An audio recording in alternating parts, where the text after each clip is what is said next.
everyone! So for today's video, magko-chrome nail stamping tayo. So, napanood nyo na ba yung dalawang videos natin with stamping? So if ever, pwede na tayong sumunod dito sa ating chrome stamping.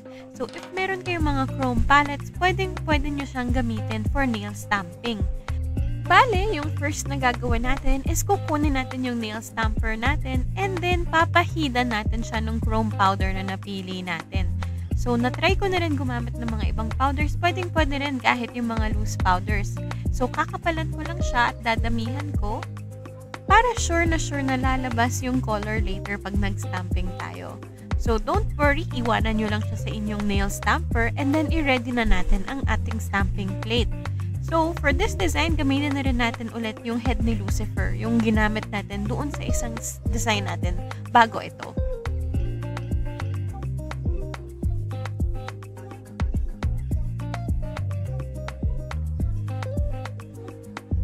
So, kumuha na ako ng aking stamping polish na color black. Then, gagawin lang natin yung kung paano talaga tayo nagsastamp. So, yung scraper natin, isa-scrape natin siya and then isa-stamp na natin yung chrome natin. So, pag okay na yan, that's done. Parang ganyan lang siya kadali.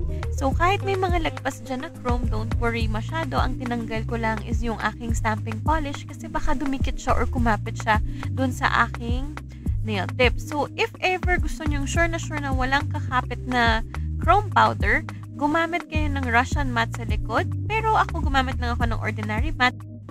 At dahil walang polish na nakalagay doon sa ibang parts ng aking stamper, hindi naman siya sumama doon sa aking nail tip or doon sa background ng nail tip na ginamit natin. So, naglagay lang ako ulit ng chrome dun sa ating stamper and then dun sa right side or dun sa right part ng nail natin, gusto ko dun ilagay yung Lucifer na name. So, ganun lang ulit. Mag-round 2 tayo ng ating pagkukrome at ididikit na natin yung Lucifer na name. If ever may mga excess polish, yun lang yung tanggalan natin.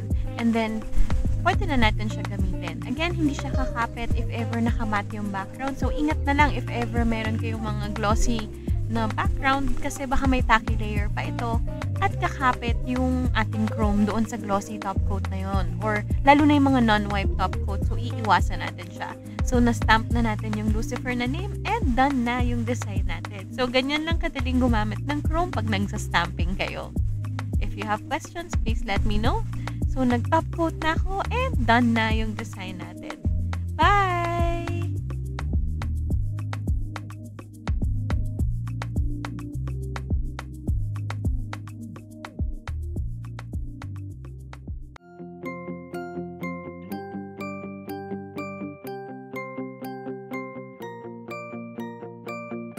Hi everyone! Salamat sa panonood. Ang layunin ko ay matulungan kayong i-level up ang inyong mga kasanayan sa nail art at nail extensions. Umaasa akong makakatulong ito sa inyo para i-boost nyo ang inyong mga presyo sa serbisyo at mas magumaling kayo.